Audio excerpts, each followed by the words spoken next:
मैं तुमसे एक बात पूछना चाहता हूँ।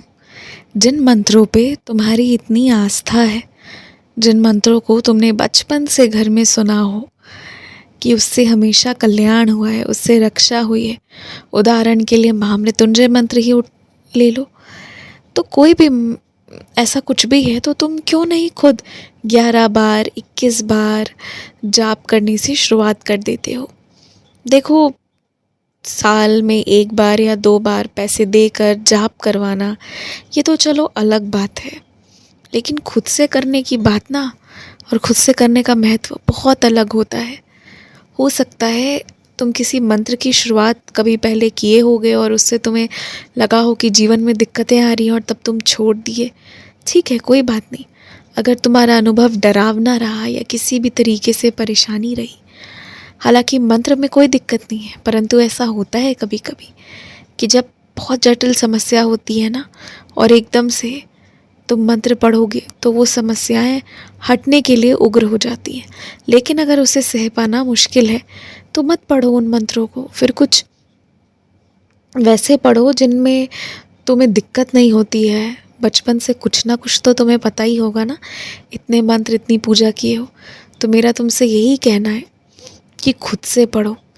किसी के द्वारा किसी को पैसे देकर संकल्प करके पढ़वाना बहुत अलग बात है, परंतु खुद से 11 या 21 बार भी जाप से शुरुआत कर दो ना, तो वो बहुत ज़्यादा अलग बात होगी। मुझे ये बात बहुत अच्छी लगी कि तुम्हारे मन में कोई बात थी तो तुमने जाकर सामने से तुरंत बात करी। तुमने चीज़ों को छोड़ा नहीं, समय पर और हालातों पर। बहुत अच्छा किया तुमने। अगर कभी भी कोई बात मन में हो, हमेशा जाकर उसका ज़िक्र करना चाहिए। हमेशा वो बात कहनी चाहिए जो मन में दबा हुआ हो, क्योंकि कहने से, पूछने से, सवाल जवाब करने से सामने वाले को भी स्पष्टता मिलेगी। वरना मन में कौन सा व्यक्ति कौन सी कहानी बना ले, इसका कोई ठिकाना नहीं। पर पूरी बात जब तरीके से की जाती है तब जाकर सामने वाले को स्पष्टीकरण देना नहीं पड़ता, अपने आप समझ आ जाता है। और बातचीत रिश्ते को बचाए रखने का एक बहुत सुंदर तार है, तो हमेशा बातचीत होती रहनी चाहिए। देखो, कुछ लोगों को ना कुछ लोग बिल्कुल पसंद नहीं होते। अब तुम्हें पता है कि कुछ लोग कुछ भी कर लें वो तुम्हें पसंद नहीं आएंगे, और ठीक उसी तरह कुछ लोगों के लिए तुम कुछ भी कर लो तुम कभी पसंद नहीं आओगे। क्या करना है ऐसे लोगों के साथ, तुम्हें अब तक समझ आ जाना चाहिए था कि इनके होने और ना होने से तुम्हें अब फ़र्क ही नहीं पड़ना था। तुम्हें इनको गिनती भी नहीं करनी है कि तुम्हारे इर्द गिर्द ये लोग हैं। ना तुम्हें इनके जीवन में संकट लाना है और ना ही इनकी वजह से अपने जीवन में संकट आने देना है, क्योंकि सब मिलकर रहें, सबका मन एक जैसा हो कोई ज़रूरी नहीं। अलग है, मन में कुछ अलग है, छोड़ दो, अलग हट जाओ। कोई ज़रूरी नहीं है कि हर बात पर बहस की जाए, लड़ाई झगड़े हों। कुछ लोगों से अलग भी तो हुआ जा सकता है ना, ये भी तो एक विकल्प है। अभी इस महीने में बहुत अच्छी बात होगी अगर तुम दान धर्म करोगे।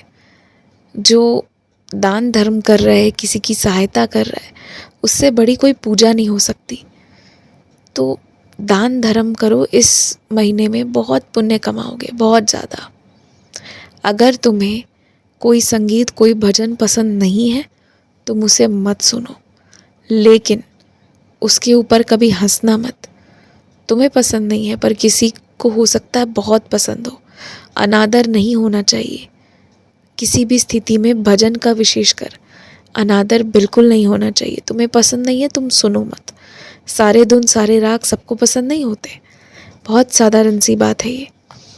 लेकिन हंसी मजाक, भजन, पूजा की चीज़ों से, जुड़ी हुई चीज़ों से नहीं होनी चाहिए, या ऐसी किसी विषय से जो किसी दिल के बहुत करीब हो, बहुत नाजुक हो। ध्यान रखो हमेशा।